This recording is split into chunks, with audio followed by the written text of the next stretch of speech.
Juillet dernier au Japon, ambition des dirigeants du G8, fixer des objectifs précis sur les émissions de gaz à effet de serre. Le sommet de Toyako n'y est pas parvenu. La conférence de Poznan en Pologne devrait être l'occasion de progresser vers un accord global. Poznan est une étape avant le sommet de Copenhague, fin 2009. L'idée cette fois est d'impliquer les pays émergents, ceux qui ont le plus à perdre du réchauffement climatique. Les pays pauvres dont le climat change, dont l'agriculture s'affaiblit, qui vont voir la montée du niveau de la mer affecter la population de leurs côtes, eh bien ces nations doivent être autour de la table, elles aussi, et pas seulement les pays industrialisés, sinon l'accord ne sera pas équitable.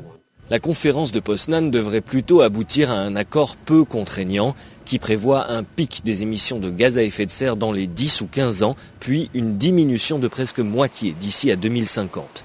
Ces émissions sont responsables de la fonte des glaciers et de la calotte glaciaire des pôles.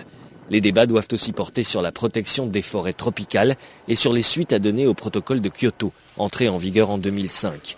Un protocole que les États-Unis ont refusé de ratifier. Mais après l'investiture de Barack Obama en janvier, la position de la Maison-Blanche devrait évoluer. Je crois qu'un engagement fort des États-Unis à Poznan est peu probable. Mais ce sera l'occasion pour les négociateurs d'anticiper sur le sommet de Copenhague l'année prochaine. Et l'un dans l'autre, ils peuvent espérer une progression. Le compte à rebours va donc être lancé à Poznan. Il faut agir vite. Jamais les émissions de gaz à effet de serre n'ont été aussi élevées.